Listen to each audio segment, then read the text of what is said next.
사랑이 많으신 아버지 하나님, 거룩한 안식일을 말씀의 집회로 인도하여 주셔서 은혜 받게 해주셔서 참으로 감사합니다. 특별한 사경의 집회 동안 우리가 이 마지막 때에 사는 사람으로서 우리에게 맡겨주신 그 복음을 어떻게 증거해야 되며 우리의 마지막 남은 자로서 살아가는 삶이 어떤 것인지, 어떤 삶을 살아야 되는지를 가르쳐 주셔서 참으로 감사합니다. 아버지, 이제 또 이렇게 오후에 이렇게 말씀 연구 시간에 모여서 아버지의 말씀을 피차간에 은혜 받는 시간으로 인도해 주시니 감사드립니다. 아버지 하나님, 우리가 그동안 여러 번 읽고 배웠던 말씀이지만 다시 새롭게 생각할 수 있는 그런 시간들을 주셨사오니 참으로 감사드립니다.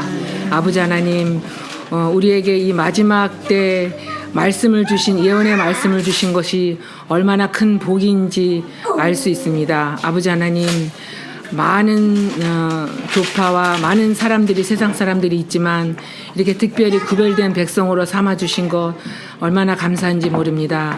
아버지 하나님, 이곳에 모인 적은 무리지만 또 말씀을 사모하기 위하여 이곳에 모였사오니 피차 안에 은혜 받는 시간이 될 수 있도록 인도해 주시고 가르치시는 우리 목사님에게 강건함을 더할 수 있도록 도와주시옵소서. 아버지 하나님, 좋은 은혜의 시간이 될 수 있도록 인도해 주시기를 사랑이 많으신 예수님의 이름으로 간절히 기도드렸습니다. 아멘.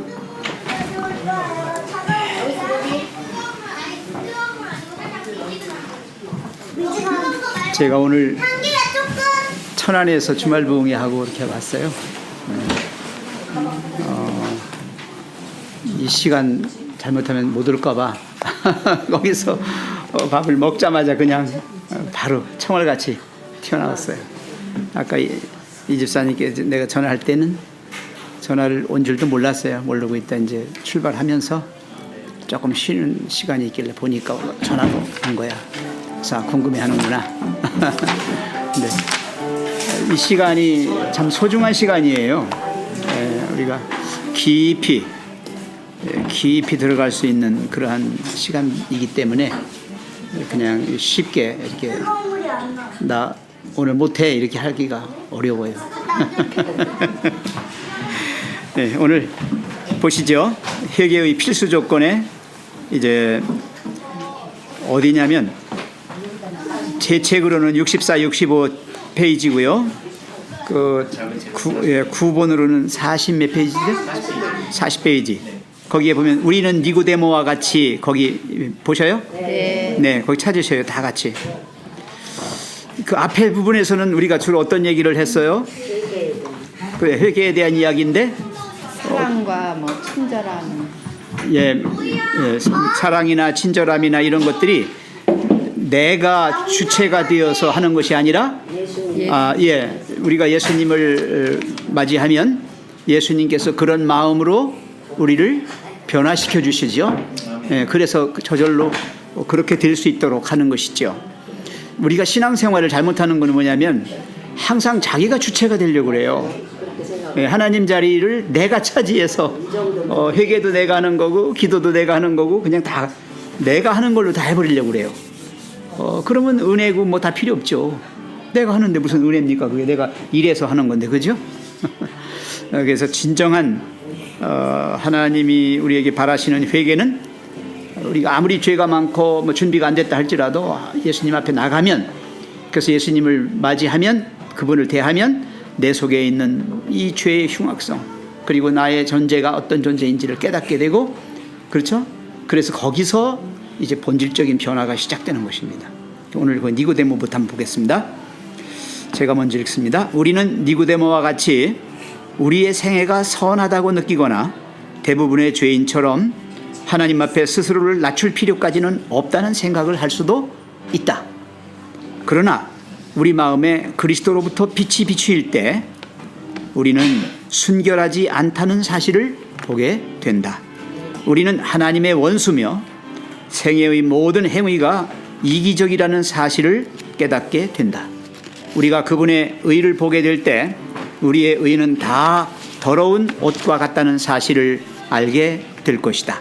오직 그리스도의 희생만이 우리의 죄를 제거하고 우리를 깨끗하게 할 수 있다. 오직 그리스도만이 우리가 그분처럼 되기까지 생애를 변화시킬 수 있다. 여기까지만 먼저 한번 보시죠.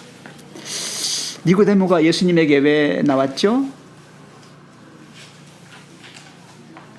그것도 밤중에 왜 찾아왔죠? 니고데모의 문제가 뭐였나요? 하나님 앞에서 술을 낮출 필요가 없다는 생각을 했다는 하나님 앞에 낮출 필요가 없다는 얘기는 그 이하로 자꾸 자기를 비하시키는 걸 말하는 거예요. 나는 죄인이라 도저히 용서받을 수 없습니다. 나 같은 건 제껴주세요. 그냥 그래버리고 포기하는 걸 말하는 거예요. 그러면 안 되겠죠? 네. 또 너무 기고만장해서 이 정도면 됩니다. 이렇게 해도 안 되고 있는 그대로의 모습으로 주님 앞에 나가는 것이죠. 여기 보셨지만은 깨끗게 하시는 분은 누구라고요? 예수님밖에는 없다고요. 우리의 생애를 변화시킬 수 있는 분은 예수님밖에 없는데 자꾸 회개를 자기가 한다 이거예요. 자기가. 아까 우리 이청구 집사 잠깐 간증했지만 선하지 않은데 자꾸 선행을 해. 지가. 사실 선해서 그렇게 하는 게 아니라 뭐예요? 뭔가 하나님한테 점수 따려고, 아니면 사람들로부터 인정받고 내가 구원받은 백성이라는 걸 증거하기 위해서 하는 거예요. 억지로 하는 거예요. 그거는 속임수예요. 속임수. 그러니까 선하지도 않은데 선한 척하고 하는 거죠. 것이 죄가. 그거 죄죠. 아주 큰 죄죠. 그 자기 기만이에요. 네? 내가 나를 속이는 겁니다. 아프면 아프다고 하고 내가 부족하면 부족하다고 인정이 돼야 되는데 이쯤 되면 잘 믿었고 내가 이만큼 믿었고 이렇게 건방을 떤다거나 아니면 너무 못 믿어서 나는 틀렸어 이렇게 해서 다시 정말 너무 낮춘다거나 그건 아니다 이 말이죠. 있는 그대로의 모습으로 하나님 앞에 온전히 나아가면 그분께서 내 마음에 그렇게 비춰주셔가지고 더러운 것들 추악한 죄의 모습들 보게 되고 그것을 씻어주는 분도 누구다? 주님이 하시는 거예요. 주님이 십자가의 보혈로 씻어주지 않으면 그 보혈로 씻지 않으면요 안 씻은 거예요. 침례 받았다고 교인 아닙니다. 저는 그래요. 침례 받고 교회 한번 잘 다녔어도 교인 아닌 사람이 있어요. 실제로 교회 문턱 안 가봤어도 진짜 교인이 있어요. 왜? 하나님 백성들은 곳곳에 하나님만이 이렇게 가지고 계신 거예요. 오늘 사경의 주제가 뭐였어요? 하나님의 꿈이란 말이에요. 내 꿈이 아니에요. 내 소망이 아니에요. 하나님의 꿈이 교회를 통해서 드러나는 거고 성도를 통해서 이루어지는 거예요. 하나님의 꿈이. 네. 꿈을 누가 꾸셔요? 하나님이 꾸시는 거예요. 거기에 우리가 그 꿈 속에 같이 있는 거예요. 네. 그렇게 할 때 이 모든 게 이루어지는 건데 여기 우리가 여기서 이 회개의 필수 조건에 들어가는 게 바로 그거예요. 있는 그대로 모습으로 더도 덜도 아니고 그대로의 나인 존재로 하나님 앞에 드려지면 하나님께서 회개의 영을 주시고 그걸 통해서 내가 정말 회개하게 되고 변화되게 된다. 그걸만. 니고데모가 밤중에 왔어요. 왜? 그 사람은 높은 관원이에요. 높은 관원이라서 이 비천한 이 별것 아닌 예수 앞에 대낮에 이렇게 갈 수는 없어요. 사람들 지목이 있어서. 창피하잖아요. 예수님이 뭘 하셔? 학교도 안 다니고 아무 배움도 없고 사회적으로도 그렇게 유명하지도 않아요. 사람들이 괜히 따라다니니까. 그런 사람이지. 그러니까 자기가 볼 때는 뭔가는 있으신 것 같은데 한 수 배우고는 싶은데 떳떳하게 대낮엔 못 가. 그러니까 이목 때문에 밤중에 몰래 가는 거예요. 가서 예수님한테 가서 뭐라고 말해요? 니고데모가 뭐라고 그랬어요? 사람이 어떻게 하면 영생을 얻을 수 있습니까? 그죠? 그렇게 질문합니다. 물론 답은 예수님께 있어요. 근데 니고데모는 자기가 아무리 풀려고 해도 안 풀리는 거야. 그러니까 예수님을 만날 수밖에 없는 거예요. 저는 니고데모의 그 마음이 참 예뻐요. 아예 안 가버려도 그만이에요. 몰래라도 갔다는 자체가. 그렇죠. 몰래라도 갔다고 하는 거는 마음의 갈급함이. 제가 자꾸 말하잖아요. 영적인 갈급함이 없으면 우리는 신앙해도 껍데기만 핥다가 맞는 거예요. 수십 년간 껍데기만 핥는 거예요. 수십 년 핥는다고 저 집사님 그 속의 맛 알 수 있어? 모르죠. 그런 거예요. 그래서 지금 여기 오직 그리스도의 희생만이 그리스도만이 우리의 죄를 제거하고 우리를 변화시킬 수 있다라고 하는 것입니다. 그 다음에 우리 자매님 읽어주세요. 하나님의 영광에서 오는 한 줄기의 빛은 우리 품성의 모든 흠과 연약함을 드러낸다. 그리스도의 순결을 잠시라도 보게 되면 우리의 생애는 부정하게 보인다. 그분의 순결은 우리에게 악한 욕망과 불성실한 마음과 불순한 입술이 있음을 분명하게 지적한다. 우리는 하나님의 율법에 순종하지 않고 있음을 깨닫게 된다. 하나님의 성령께서 우리 마음을 살피실 때 우리는 자신에 대해 못마땅하게 느낄 것이다. 우리는 그리스도의 흠없는 품성을 바라보고 우리의 악한 행위를 미워하게 된다. 거기까지만 먼저 봅시다. 자, 이미 얘기했지만은 다시 한번 이 문장이 너무 좋아요.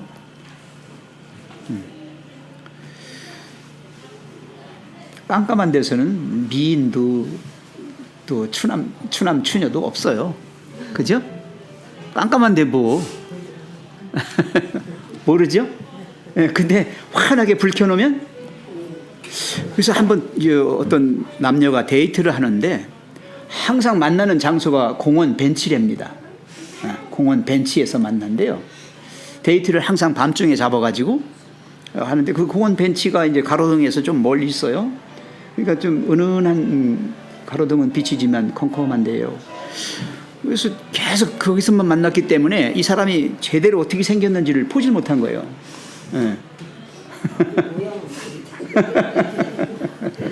근데 옛날에는 뭐 선 본다거나 이렇게 데이트를 하면은 되게 이제 그 바짝 환한 데서 보는 거잖아요. 그러니까 자꾸 뭔가 자기 자신들에게 뭔가 핸디캡, 단점들이 있는 것을 보여주기 싫은 거죠. 죄인들은 그렇게 살아요. 죄인들은 어두운 걸 좋아합니다. 그래서 군자대로행이란 말도 어떻게 보면 맞는 거예요. 군자는 떳떳하다는 얘기예요. 다 공개됐으니까. 그러니까 대낮에 대로를 갈 수 있어.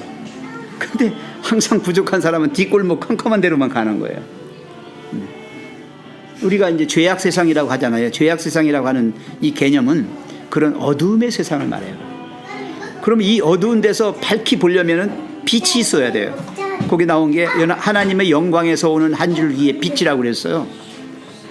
아까 우리 이충구 집사 얘기한 사랑이라고 하는 빛입니다. 이 사랑이에요.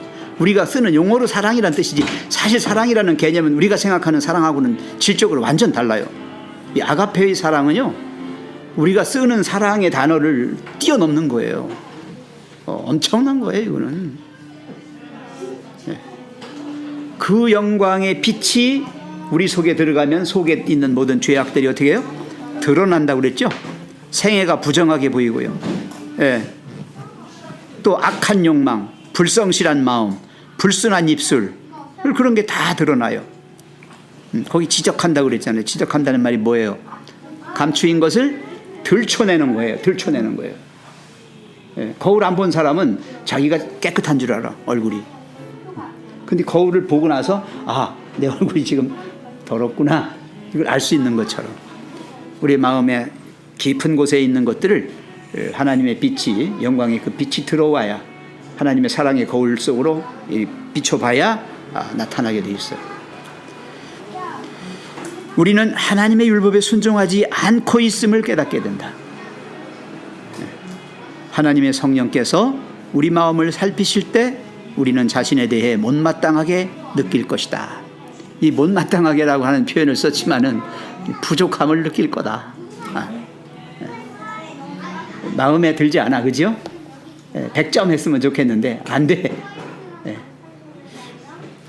우리는 그리스도의 흠없는 품성을 바라보고 우리의 악한 행위를 미워하게 된다.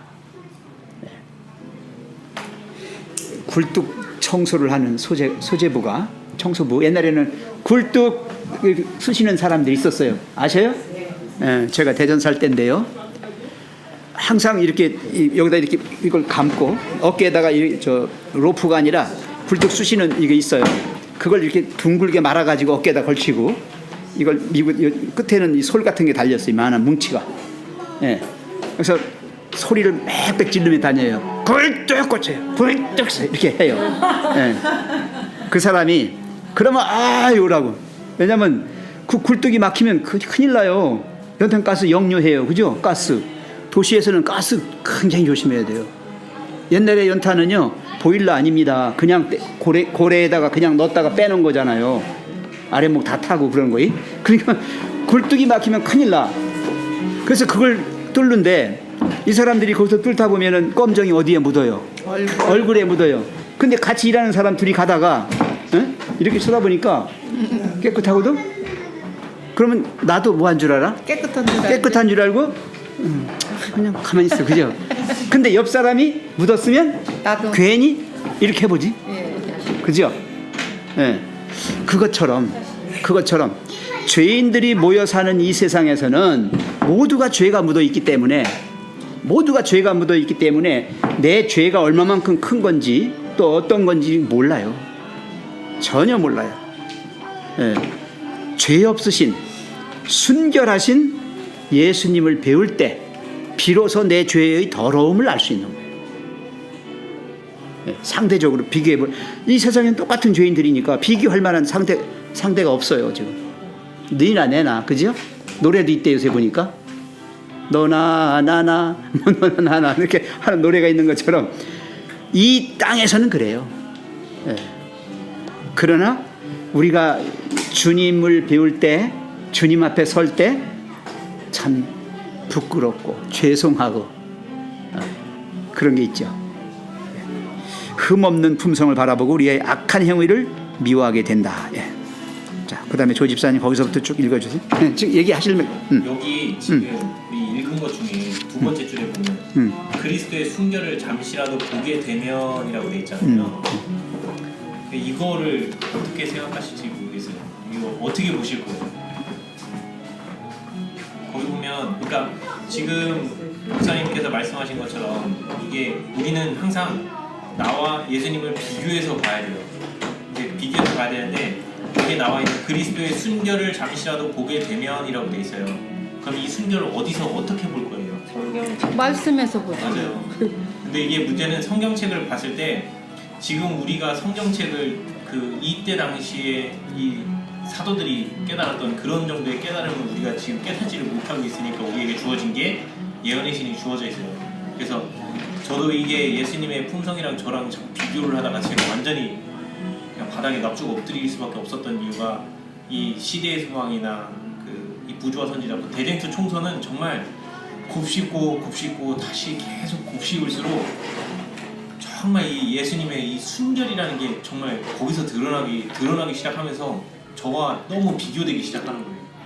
지금 방금 목사님께서 말씀해 주셨던 것처럼 전에는 제 옆을 보고 제 옆에 또 다른 누군가 이 사람이 조금 더 경건해 보이고 그런가 보다 저 사람이 모본인가 보다 이런 식으로 생각을 하고 그게 아니면 비판하고 이랬었는데 어느 순간부터 그거 다 버리고 대쟁투 총선을 보기 시작하면서 이제 예수님과 나와의 비교만 되지 그 다른 사람들은 의미가 없게 되어버렸어요.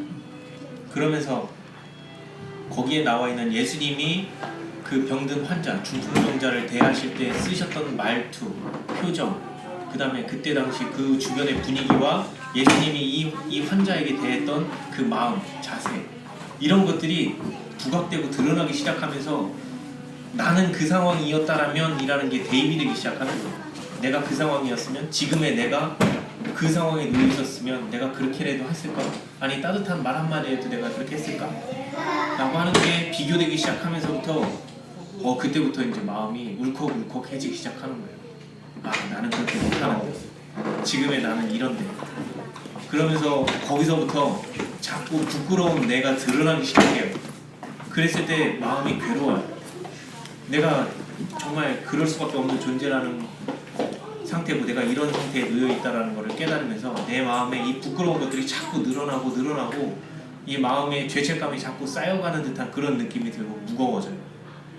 그럴수록 이 예수님께서 하셨던 그 생각들을 가만 되짚어보면 그 가늠했던 여인 다윗 바세바를 범하고 사람까지 죽인 그 다윗에게 했던 그 하나님을 생각을 해보면 지금 내가 한 이런 것들도 언제든지 용서해 줄 수 있다는 거를 거기서 또 깨닫게 되는 거야. 이게 요거를 보면서 자꾸 그런 나와의 비교와 그 다음에 이렇게 용서해 주시는 그 하나님, 그분이 이 땅에 오신 분이라는 거와 이거를 자꾸 반복해서 생각하고 그렇게 이걸 나를 대입해보고 하다 보면서 느껴지는 게 뭐냐면 점차 내 죄가 50냥에서 갑자기 500냥으로 점점 늘어나기 시작하고 10,000냥, 나중에는 내 목숨을 다 갚아도 이 해도 어쩔 수 없는 이 죄된 상태가 점차 드러나기 시작하면서 엎어지게 돼요. 정말 그렇게 엎어지게 되는 상황이 되더라고요. 그래서 오늘 방금 이 단락에서 저는 이 부분이 너무도 와닿는 구절이 되어서 그리스도의 순결을 잠시라도 보게 되면 참 너무 그래. 좋은 말씀입니다. 조 집사님.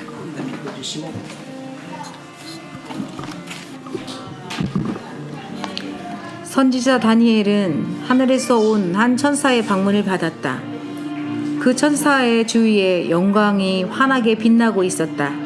다니엘은 자신의 연약함과 불완전함을 생각하고 압도당했다. 그는 그렇게 기록했다. 이렇게 기록했다. 내 몸에 힘이 빠졌고 나의 아름다운 빛이 변하여 썩은 듯 하였고 나의 힘이 다 없어졌으나 누구든지 하늘에서 오는 이 영광을 보면 자신의 이기심과 자아 사랑을 증오하게 된다. 그리스도의 의를 통하여 마음의 순결을 간구하게 된다. 하나님의 율법을 지키고 그리스도와 같은 품성을 갖고자 열망하게 된다.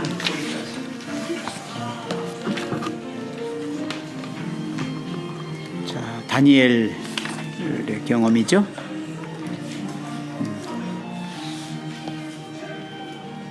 하나님의 영광 앞에 다니엘은 어떻게 됐나요?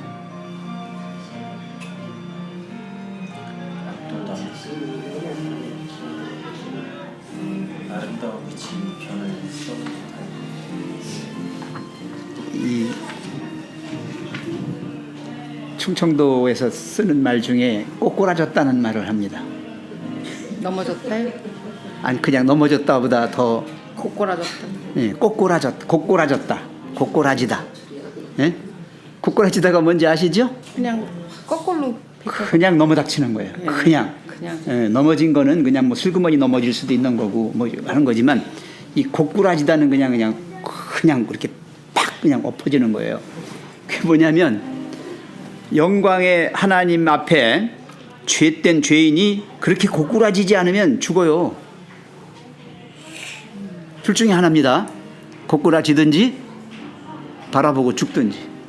왜? 죄인은 하나님을 볼 수 없어요. 보는 자는 뭐 한다고요? 죽어요. 죽어요. 죽습니다. 어떻게 죄 있는 자가 하나님을 볼 수 있어요?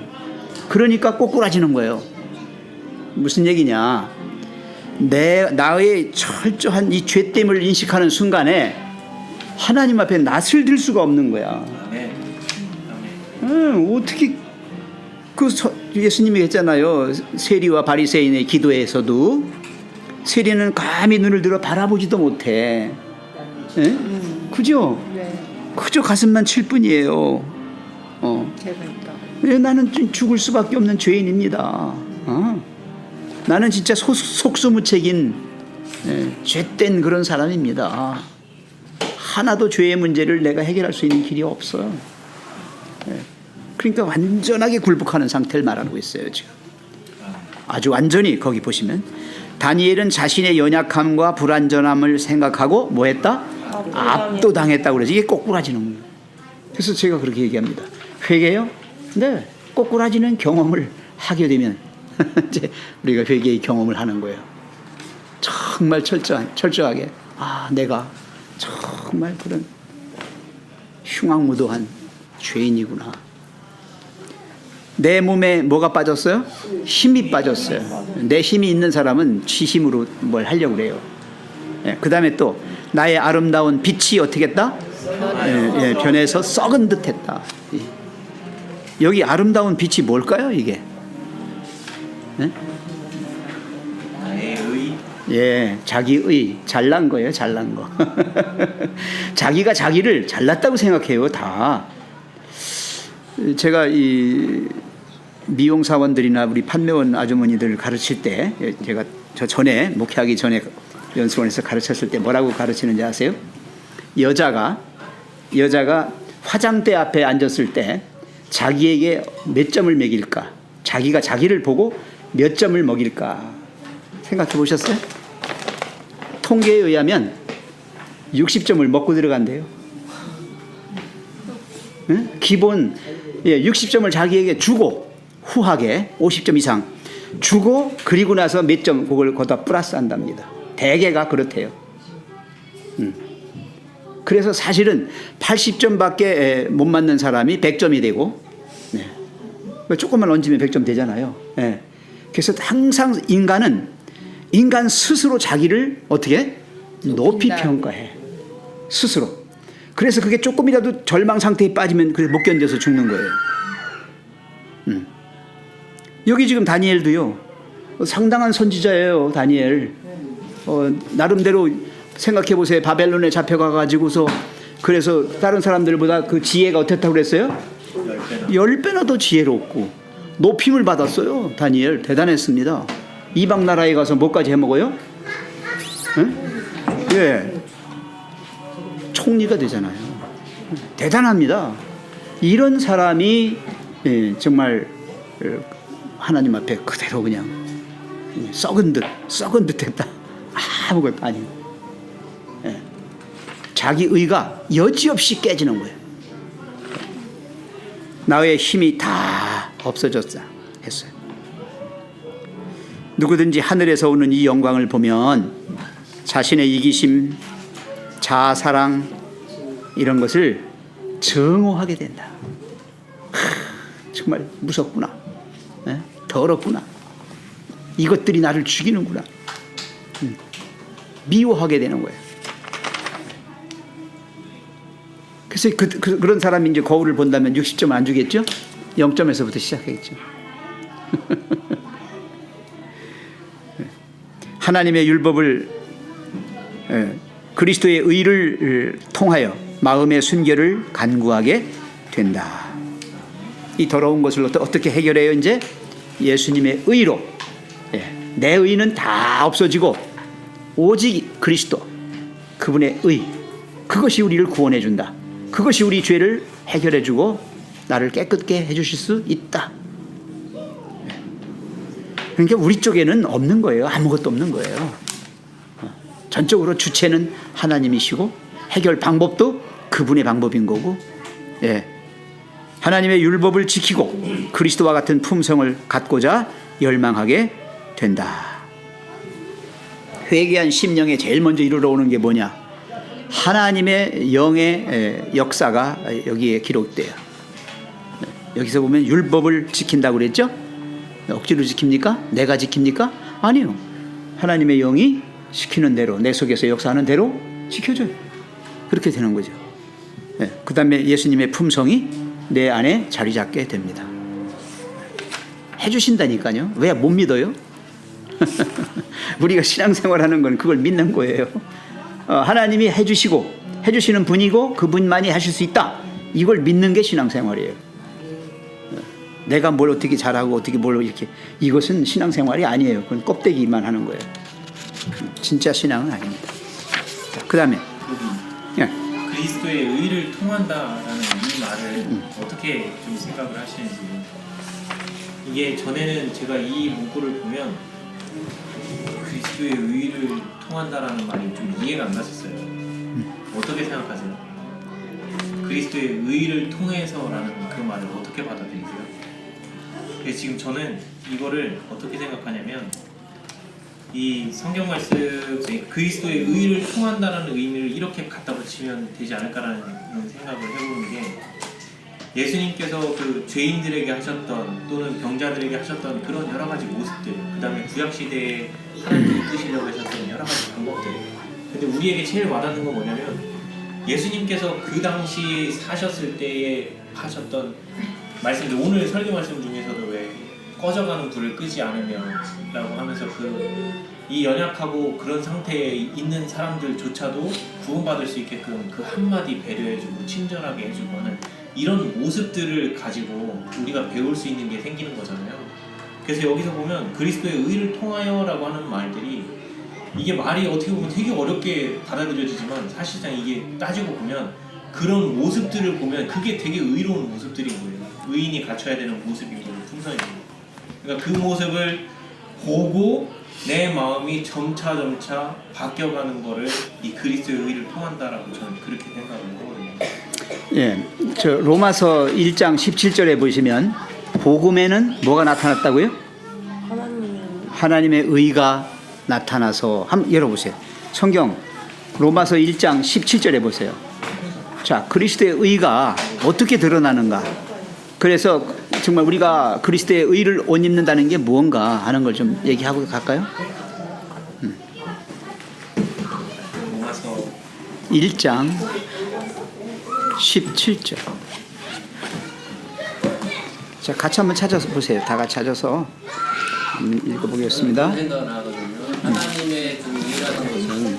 하나님의 의라는 것은 이 성경 전체를 통해서 그 관통하는 그 진리라는 것이 십자가의 그 보혈이잖아요. 십자가의 그 복음. 그래서 하나님께서는 죽기까지 우리를 사랑하시고 또 사탄이 그 참수하지 못할 그러한 방법, 또 우주 거민들이 다 납득할 수 있는 그러한 방법, 죄인들이 너무 감사함으로 받을 수밖에 없는 그러한 방법, 이것이 바로 하나님의 방법, 하나님의 의라고 생각을 하거든요. 그래서 그 십자가를 통해서만이 우리가 어떠한 것이든지 바라볼 때 정말 그리스도의 의를 발견할 수 있다 이렇게 생각을 합니다. 그래서 십자가만이 그리스도의 의가 된다 이렇게 저는 느끼고 있습니다. 일단 로마서 1장 17절 함께 읽어요. 시작. 복음에는 하나님의 의가 나타나서 믿음으로 믿음에 이르게 하나니 기록된 바 오직 의는 믿음으로 말미암아 살리라와 같으니라. 네, 맞아요. 예, 그래서 이 복음에는 하나님의 의가 나타나 있다. 아까도 했지만 예수님의 생애, 예수님께서 최종적으로 십자가에 죽으심, 그런 걸 통해서 그러니까 하나님의 의가 완전하게 이루어지는, 완전하게 되는 것이 십자가죠. 예. 그래서 우리가 하나님 말씀 속에서 예수님이 행하신 모든 것들, 예수님 우리에게 일러주시고 또 예수님에 대하여 또는 예수님이 우리에 대하여 이렇게 저렇게 하신 모든 것들이 이게 다 하나님의 의를 담는 하나의 방법들이고 수단들이에요. 조금만 더 찾아볼까요? 자, 여기 그런 말씀이 있고요. 로마서 3장, 로마서 3장 21절 한번 보시죠. 3장 21절 한번 읽어주세요. 이제는 율법 외에 하나님의 한 의가 나타났으니 율법과 선지자들에게 증거를 받은 것이라. 누구예요? 그게 바로 예수 그리스도예요.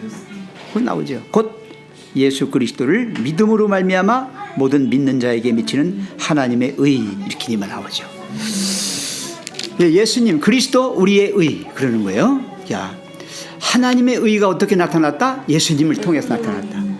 그 예수님의 생애, 예수님이 우리를 위해서 돌아가신 것, 모든 것, 그분의 봉사, 모든 것들이 다 그리스도의 의를 드러내는 거예요. 그게. 그래서 그런 걸 통해서 우리가 어떻게 된다? 의로워져요, 우리가. 한번 하나 더 찾아볼까요? 고린도 후서 5장 21절. 고린도 후서 5장 21절입니다. 아까 우리 이의영 집사님 말씀하신 그 말씀이 여기 나와 있죠.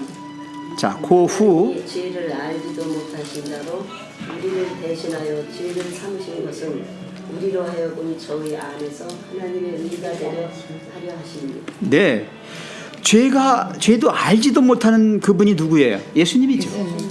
예수님을 오히려 죄인으로 이렇게 해가지고 죄를 삼아서 그죠? 돌아가시게 했단 말이에요. 네. 하나님의 의가 되게 하려 하십니다. 십자가는 그래서 하나님의 의가 아주 정말 완전하게 이루어지는 극치라고 그래요. 절정이라고 그러고 그 이상 뭐 할 말이 없는 거예요. 그죠? 물론 예수님의 생애도 기지만 그 생애보다 더 중요한 거는 뭐예요? 그러한 죽으심이에요. 공의가 이루어지는, 그러면서도 사랑이 거기서 빛나는, 그보다 큰 사랑이 있어요? 대신에 죽어주는 사랑보다 큰 사랑이 있습니까? 또 율법에, 그렇게 율법에 죽어야 한다고 하는 그 율법을 온전하게 이룬 게 뭐예요? 그게 그렇게 죽음으로 이루어졌잖아요. 우리가 그렇게 말합니다. 십자가는 하나님의 공의와 자비가 입맞춤한 것이 지점이다, 이렇게 말합니다. 그죠? 예. 자, 그래서 여기 다니엘의 경험을 통해서 우리가 이와 같이 내 자신을 돌아보고 하나님이 하시도록 나를 깨끗게 하시고 온전케 하시도록 나 자신을 맡기죠. 맡기는 행위, 그게 믿음이죠. 복음에는 하나님의 의가 나타나서 믿음에서 믿음으로 이렇게 이르게 한다. 계속 믿음으로 하게 만들어주는 거예요. 그거 내가 하는 거 아니에요. 그 신앙생활 내가 잘한다고 하지 마세요. 내가 하는 거 아니라니까. 하나님이 그렇게 이끌어 가시는 거예요. 아기들이 걸음마를 처음에 배울 때 삐쩍삐쩍 한 발짝 딱 뛰고서, 애들 표정 봤죠? 한 발짝 딱 뛰고서 누굴 쳐다봐요? 엄마 쳐다봐. 왜? 졌다 이거야. 네? 그렇지. 참, 막 뛰는 것도 아니고 겨우 한 발로 어떻게 딱 뛰어봤는데 엄마 쳐다보지. 딱 쳐다본단 말이에요. 대견스럽지요? 엄마 잘했지요? 이거지. 그죠? 그때 엄마가 뭐라 그래? 잘했다. 아주 잘했다고 해야 돼요. 신기한 게 없었어요. 그러면 얘가 두 발 뛰어. 세 발 뛰고. 그러면 걔가 걸어서 뛰는 것이 결국 누구의 응원이야? 엄마의 응원. 그렇죠. 엄마의 응원과 엄마의 성원, 그 보살핌의 결과로 되어지는 거예요. 그게 지가 잘나서 첨수부터 잘 걸은 거 뛴 거 아니에요. 예? 우리 애기들이 자라날 때도, 저는 오늘도 그런 설교를 했습니다. 애기가 엄마를 그렇게 안 떠나려고 그러고 엄마 하면서 계속 주위에 맴돌고서 하는 것은 지극히 당연한 거다. 그거는 생명이다, 생명. 지가 살려면 그렇게 해야 된다. 안 그렇습니까? 응? 그러게요. 죽으려고 맘먹었으면 빨개댕이 기저귀도 뛰지 않은 놈이 그냥 집 나가버리면 죽지. 아무도 안 설치면 죽는 거야. 그러니까 죽사사자 엄마 붙들고 늘어져야죠. 예, 그런 심정으로 그리스도인은 하나님 없이는 못 사는 존재. 예? 하나님 놓치면 죽는 존재. 예, 하나님이 잘한다. 그래, 그렇게 하는 거야. 이렇게 격려를 받으면서 믿음 생활 해나가는 거지. 5, 60년 믿은 게 그냥 내가 기분에 따라서, 감정에 따라서, 의지에 따라서 했다면 이건 가짜다, 이 말입니다. 하나님이 나의 신앙의 생애 한 걸음 한 걸음을 잘한다, 박수 쳐가면서 대견해 하면서 힘들고 어려울 때는 그러니 그럼 좀 쉬었다가 걸어, 쉬었다가 이렇게 해주시는 거죠. 나는 그런 생각을 하면은 가슴이 말이죠, 너무 행복하고 감격해요. 그래, 하나님은 지금도 나한테 윙크를 보내시고 나의 모든 눈동자의 것들을 다 읽으시면서 말도 안 되는 옹알이 기도한다고 내가 하는데 하나님은 그걸 찰떡같이 알아들으셔가지고 잘 이렇게 해주신다. 우리가 무슨 기도를 할 줄 알아요? 네? 기도도 할 줄 몰라요. 사실 자기 영혼의 어떤 이야기를 하나님께 드릴 수도 없는 우리들이에요. 뭐가 영적 필요인지도 몰라. 우리 지금 몰라요. 그런데 그냥 그렇게 기도라고 하는 거예요. 그죠? 애기들이 뭐라 그래요? 애기들 처음 기도시켜봐요. 뭐라 그래요? 그냥 알지. 근데 엄마는 알지. 그죠? 바로 그런 거예요. 그런 거. 엄마는 알아들어. 네, 알아요. 정말이에요. 압니다. 웬만한 건 딱 알아요. 느낌으로도 알고 다 알아요. 그죠? 배고플 때 밥 주고서 기도하자 그러면 걔가 하는 기도가 뭔지 안다고. 그죠? 네, 다 아는 거예요. 네, 그러니까 우리는 그런 거예요. 이런 신앙생활을 할 때 그런 하나님의 사랑과 은혜와 그런 것들을 깊이 생각하면서 그저 감사하고, 예? 그저 정말 마음으로부터 이 기쁨이 샘솟아. 정말 그래. 내가 뭘 알아? 하나님 앞에 뭘 의롭다고 자랑하고 뭘 내놓을 게 있어요. 예. 힘들면 그냥 거꾸로 지고 그렇잖아요. 예. 그런데도 하나님은 여전히 우리 보고 그래 잘한다. 알아. 괜찮아. 나다. 나야 나. 애기들이 극도의 불안과 또 아픔 속에 빠져 있을 때 엄마들이 안고서 토닥토닥 하는 거는 이게 나다 그 소리입니다. 이게 여호와예요. 이게 여호와가 나다예요. 나다. 하나님이 나다 하신 게 여호와입니다. 스스로 있는 자. 그렇잖아요. 힘들 때 하나님이 토닥거려 주세요. 아플 때, 괴로울 때, 내가 형편없는 죄인임을 깨닫는 순간 나다. 내가 해주겠다는 얘기죠. 고쳐주겠다. 살려주겠다. 그 다음에 바울 이야기가 나와요. 이제 바울.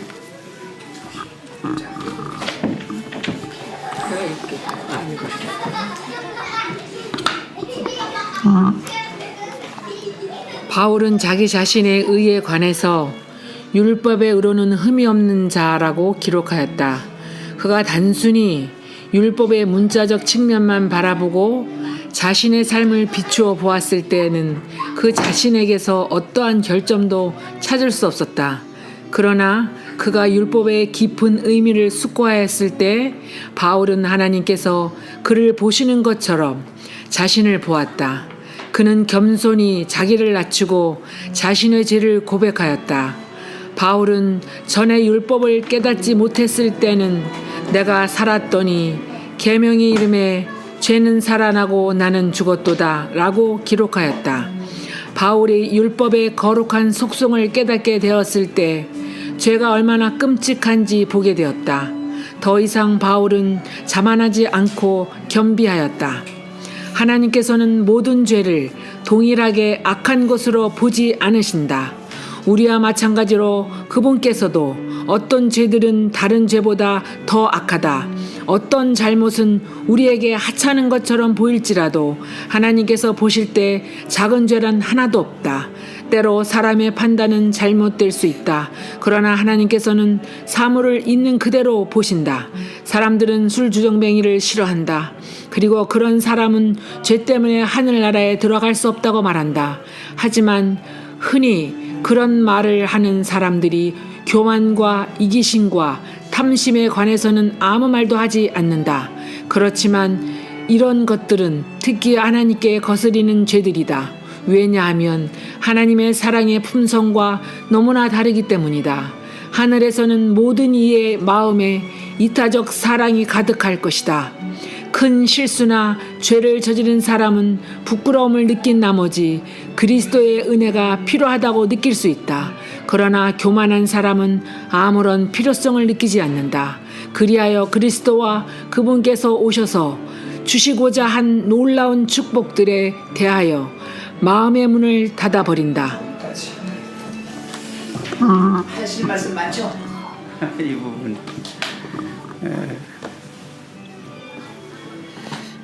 이 사울은 대단한 사람이었죠.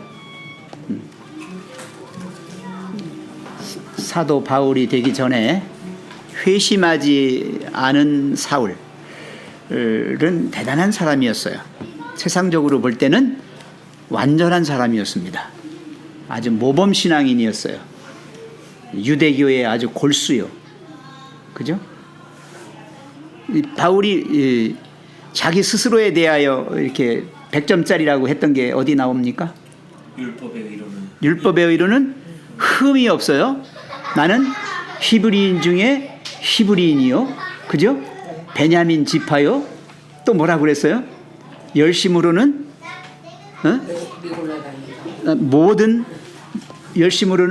모든 동년배들보다 더 열심이었고, 그죠?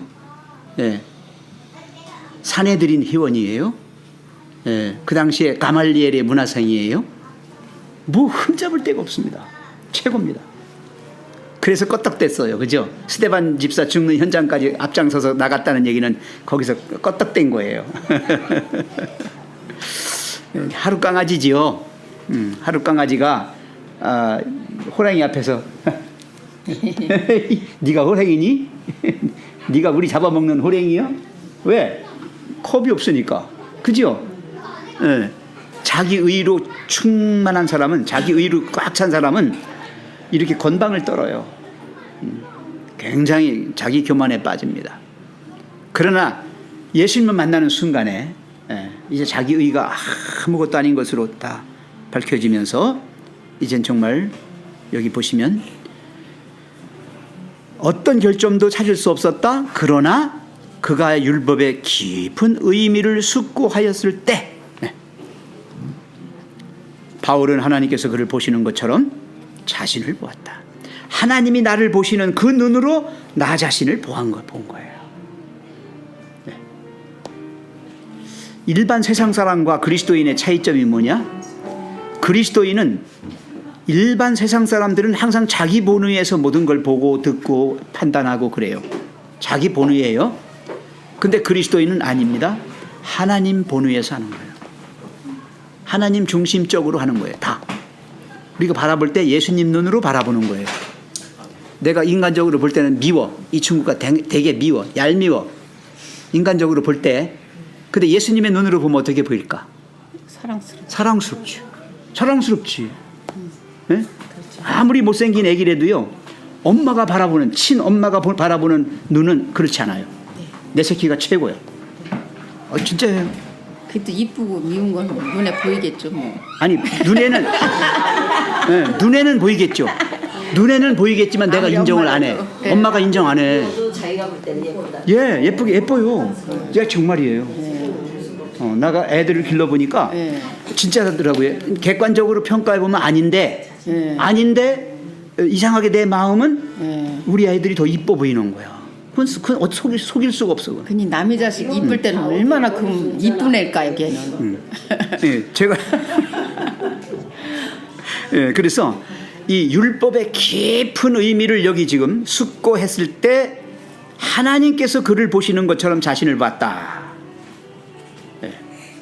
이미 그리스도의 의가 나에게 옷 입혀진 거예요. 그래서 내 마음이 지금 이미 변화가 되어서 그 눈으로 바라보는 거예요. 그러면 더 더러운 것이 또 보여. 하나의 죄의 문제를 해결했어요. 그 또 다른 죄가 보여요. 또 다른 죄가 보여요. 계속 죄들이 보이죠. 죄들이 보여요. 그것이 행위로 나타납니다. 여기서 좋은 예가 하나 나왔어요.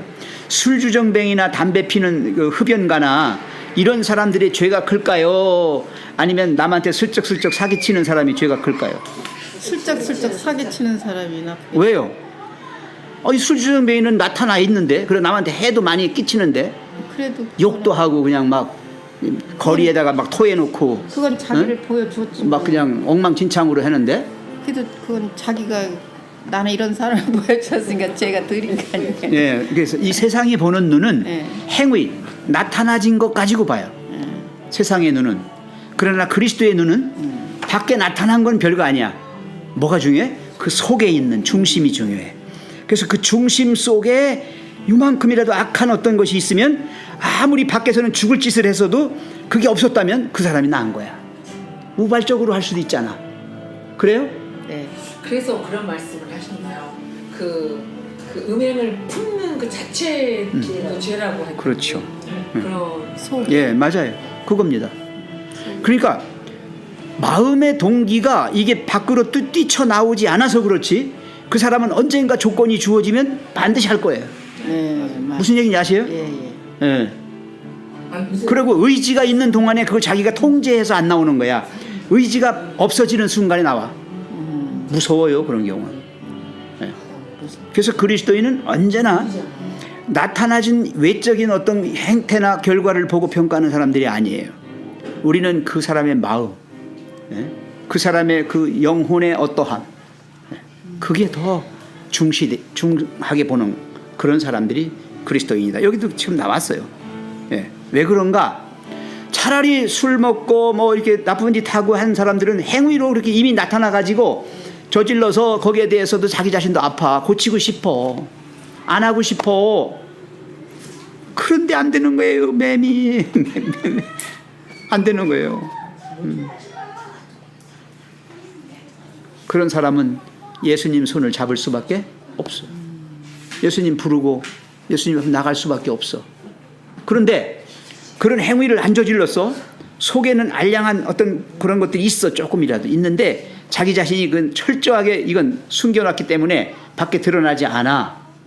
예, 그런 사람들은 절대로 예수님께 안 나가요. 왜? 이미 감춰놓은 게 있단 말입니다.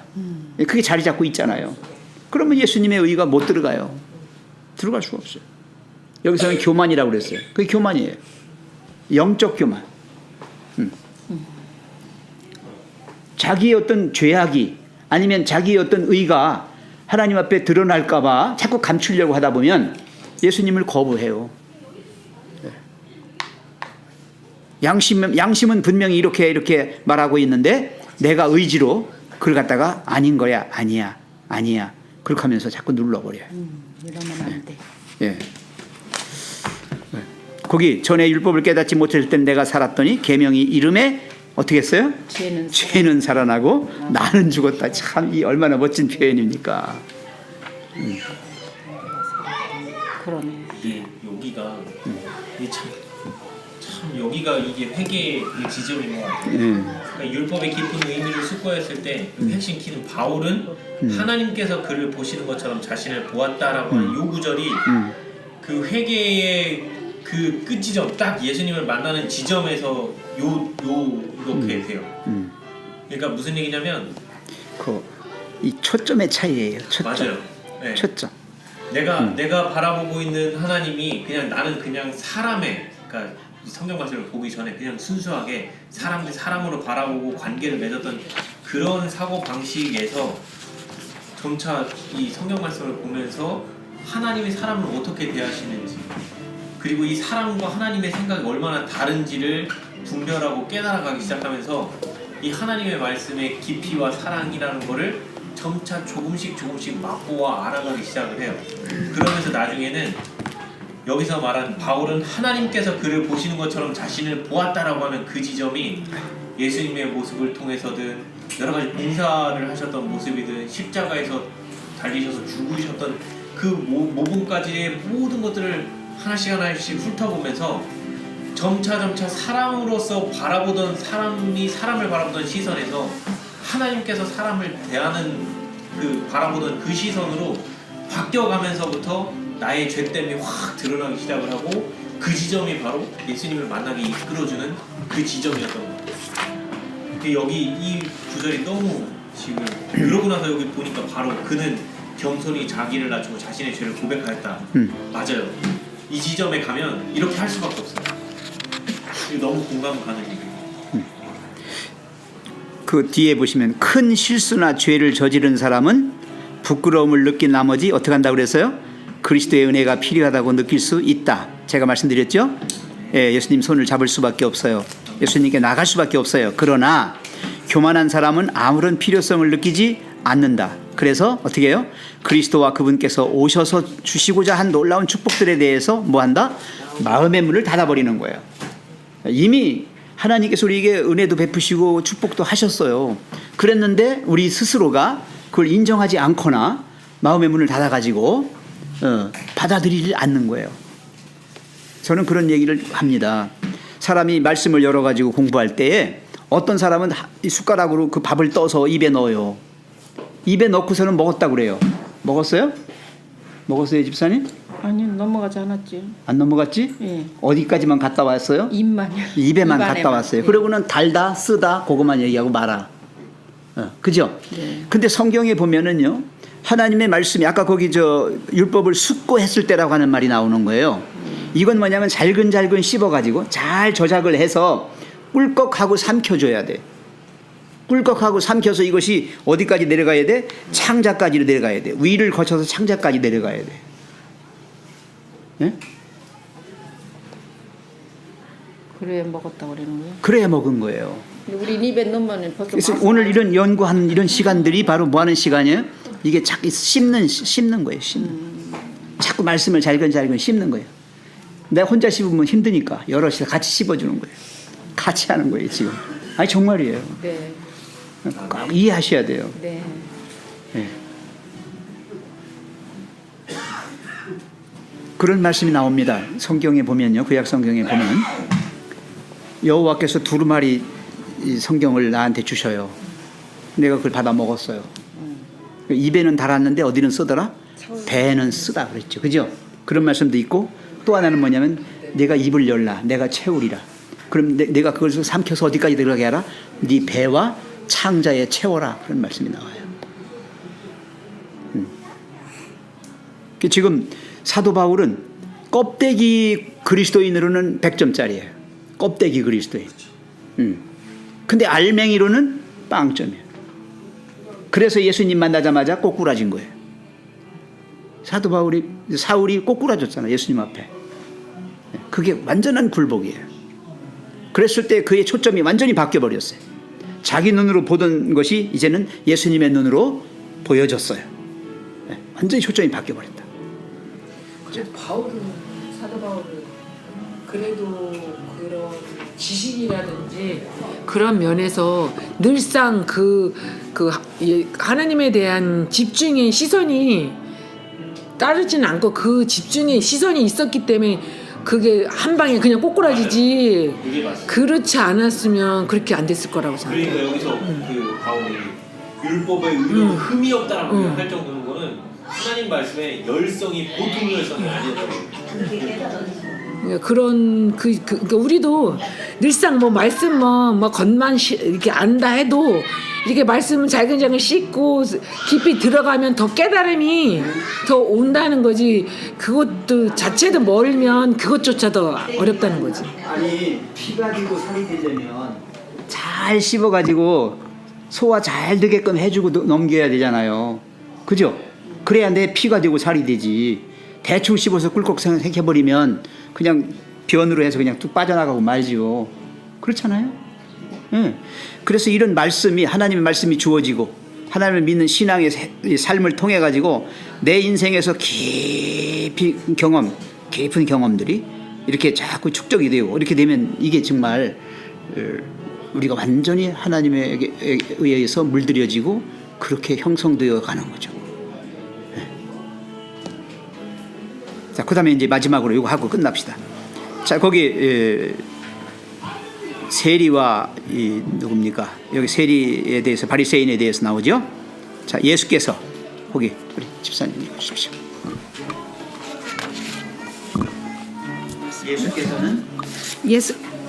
예수께서는 세금을 징수하던 한 사람에 대한 이야기를 하셨다. 그 사람은 얼굴을 들지도 못하고 하나님이여 불쌍히 여기소서 나는 죄인이로소이다 라고 말할 뿐이었다. 그는 자신을 악한 사람으로 생각했으며 다른 사람들 역시 그를 똑같이 생각했다. 하지만 그는 구주 필요를 느끼고 죄와 수치의 짐을 지고 하나님께 나왔다. 그는 하나님의 자비를 구했다. 그는 하나님의 성령께서 그 안에 들어오셔서 죄의 권세로서 자기를 해방시킬 수 있도록 마음의 문을 열었다. 그러고 나서 예수께서는 자신이 다른 사람과 같지 않음을 하나님께 감사한 어떤 바리새인에 관하여 말씀하셨다. 그 바리새인의 기도는 그 마음이 하나님의 성령에 대하여 닫혀 있음을 보여주었다. 하나님께로부터 멀리 떠나 있었기 때문에 자신이 얼마나 죄 많은 사람인지 깨닫지 못했다. 그는 자신의 생애를 하나님의 거룩함과 비교하지 않았다. 아무런 필요를 느끼지 않았으므로 아무것도 받지 못했다. 네. 자, 지금 여기 바리새인과 세리의 이야기죠. 예수님이 이 말씀을 왜 하셨을까요?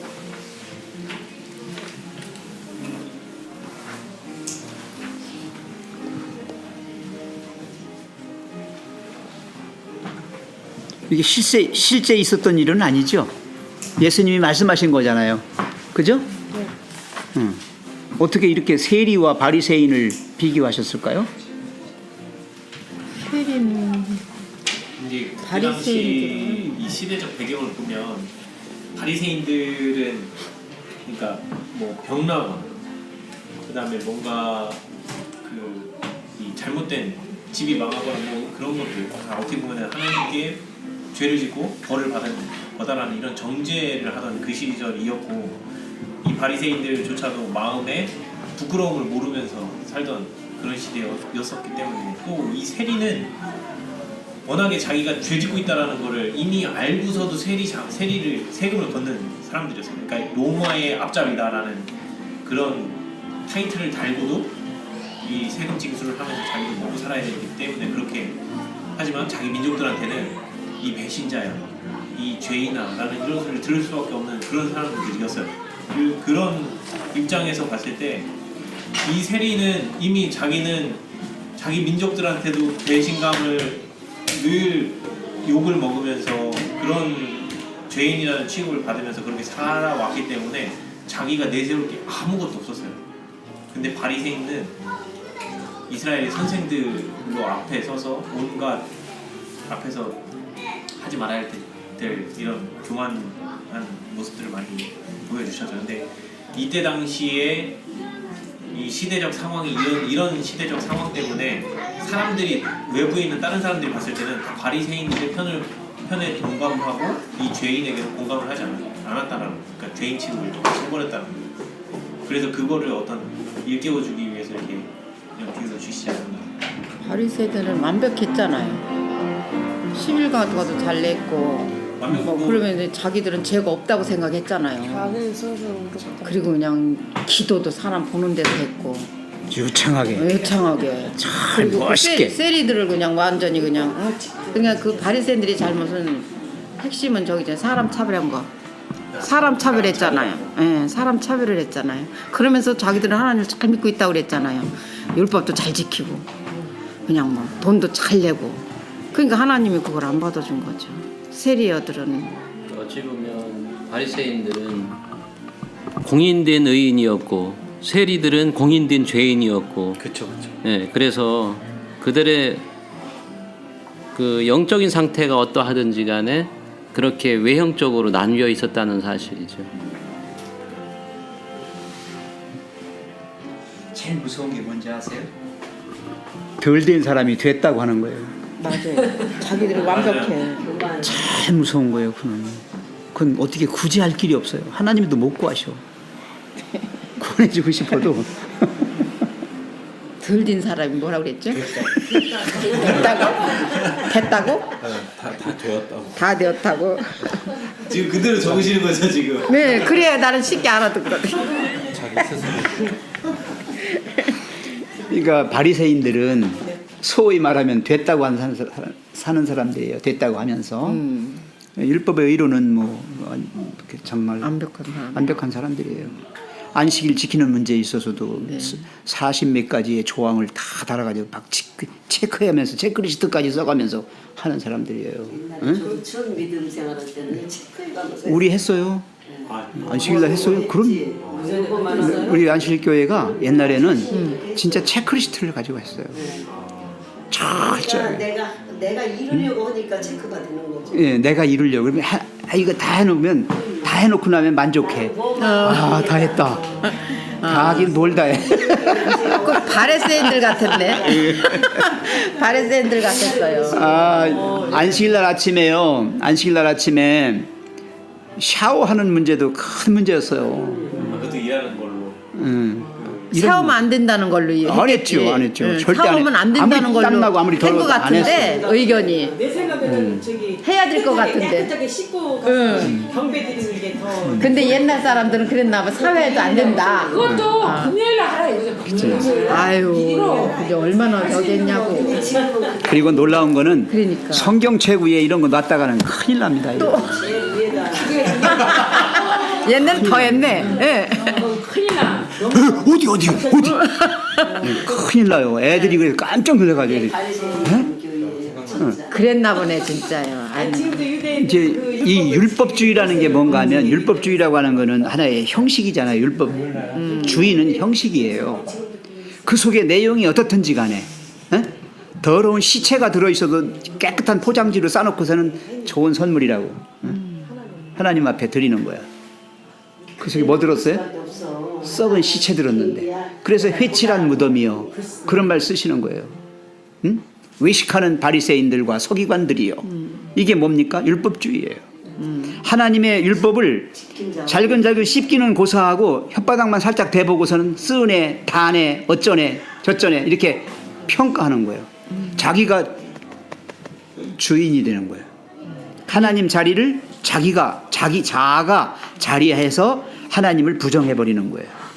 이거를 뭐라고 하냐면 율법적 형식주의라고 그래요. 그게 무서워요. 자기가 평가하는 거예요. 하나님 말씀을 자기가 재단하는 거예요. 내가 느끼고 내가 생각한 것만 딱 하고서 아닌 거는 아닌 거예요. 그래 버리는 거예요. 예. 그러니까 율법은 선하지요. 율법은 선하고 정말 율법에 하나님의 품성이 나타나요. 맞습니다. 옳은 것이고 좋은 것입니다. 그런데 그거를 어떻게 내 걸로 나의 생각 속으로 재단하는 거예요. 재평가, 재판단해 갖고 그걸로 사람들을 판단해. 죄 있어. 우리 같이 이렇게 근엄하게 거룩하게 이렇게 해야 되는 거. 안식일은 합 웃어도 안 돼. 이빨 보이면 안 돼. 어디 하나님 앞에서 입을 열어. 이건 그거 하는 사람들에게만 특권을 주고 나머지는 가만히 이렇게 했던 거예요. 그 당시에 했어요. 그래서 아까 우리 23 얘기한 대로 세리나 이런 사람들은 아주 공인된 죄인들이야. 그거는 상종하지 마. 사마리아인 상종하지 말고 간음하다 걸린 여인들 돌로 쳐 죽여. 이렇게 했어요. 근데 예수님은 오셔가지고 반대로 하잖아. 반대로 하잖아. 의로운 깨끗한 바리새인들은 아무것도 아니라고 해버리고 죄인들은 이렇게 해버리니까 사람들이 예수님 죽이려고 그러지. 그렇잖아요. 그렇죠. 여기 그 말씀 나온 거예요. 자기의 죄가 얼마나 많은지를 깨닫지 못한 불쌍한 이 사람들. 하나님도 구원 못해. 그러나 그걸 깨닫는 사람들, 그 사람들은 구원의 여지가 있어. 하나님은 그 사람들을 사랑하시는 거예요. 내가 의인을 부르러 온 거 아니에요. 죄인 부르러 왔다. 그래서 이 하나님 믿는다고 들떨어진 사람들이 잘 믿는다고 큰 소리 치면 망하는 게 그 교회는 망하는 거고 그 신앙은 나중엔 끝날 신앙이에요. 우리는 언제나 부족합니다. 하나님 앞에 정말 죄됨을 있는 그대로 고백하고 하나님 도와주세요. 불쌍히 여겨주세요. 우리는 어찌할 수 없는 죄인들입니다. 우리 죄를 깨끗이 해주시고 우리가 다시 일어서서 정말 주님 사랑받고 주님 앞에서 귀여움받는 그런 사람들로 살게 해주세요. 아까 제가 말씀드린 구약성경 생각이 났네요. 에스겔서 3장을 잠깐만 좀 열어보세요. 이거 하고 마칩시다. 에스겔 3장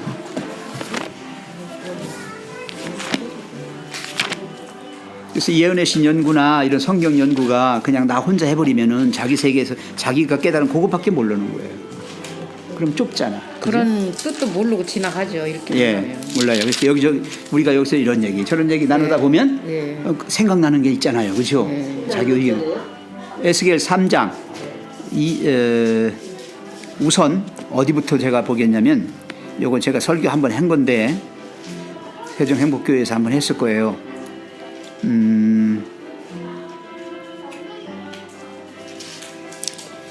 자, 우선 2장 8절 한번 보세요. 2장 8절부터 인자야 내가 내게 이르는 말을 듣고 그 패역한 족속같이 패역하지 말고 그 다음에 뭐라고 그랬어요?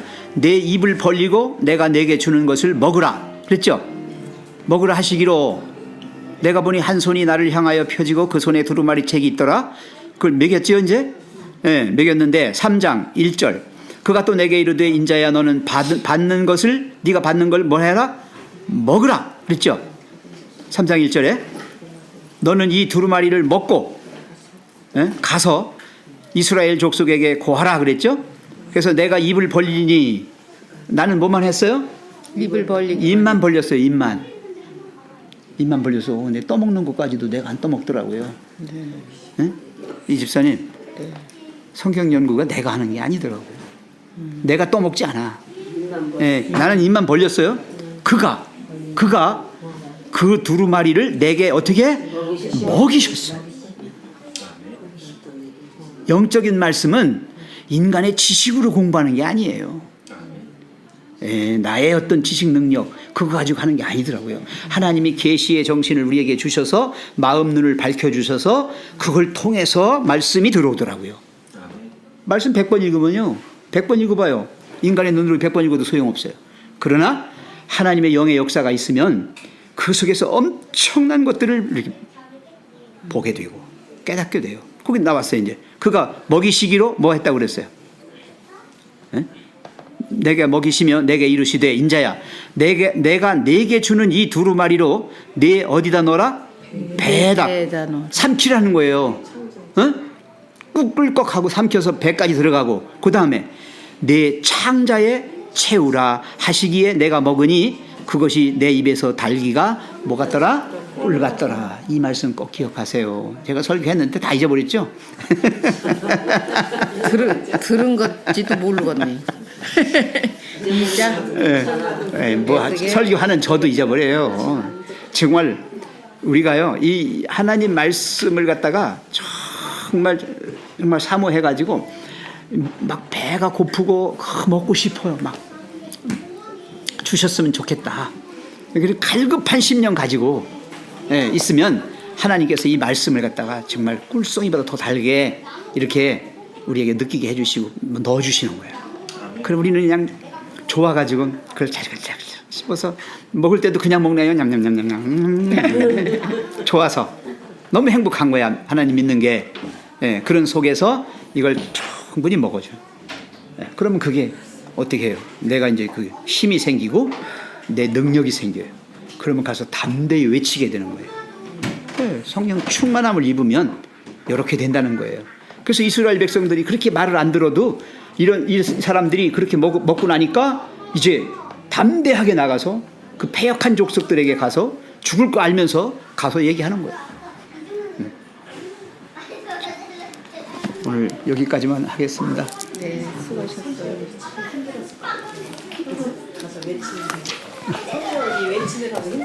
예, 그때는 죽음을 불사하고 있죠. 예. 그러니까 하나님께서 이렇게 안 해주시면 이 사람들도 못해요. 누가 하겠어요? 사람인데 죽는 거 뻔히 알면서 누가 갑니까? 못 가는 거예요. 근데 하나님께서 그렇게 할 수 있도록 해주신 거죠. 그게 하나님이 하신 거예요. 지가 똑똑한 게 아니고. 자, 기도하고 마치겠습니다. 하나님 아버지, 회개의 필수 조건이 무엇인지 우리에게 가르쳐 주셔서 감사합니다. 우리가 회개하는 사람들이 아니라 주님이 우리에게 회개할 수 있는 영을 주셔서 회개를 선물로 받은 저희가 우리를 통하여 그 선물이 어떠함을 드러내게 해주셔서 감사합니다. 하나님이시여, 이제 정말 우리는 껍데기 신앙인이 아니라 주님이 보시는 중심에 그리스도의 아름다우신 품성이 자리 잡히고 그곳에서 자라고 꽃 피고 열매 맺는 진정한 영적 그리스도인들이 되기를 원합니다. 주의 영께서 우리의 마음을 차지해 주시고 우리의 모든 존재를 주님의 것으로 만들어 주시옵소서.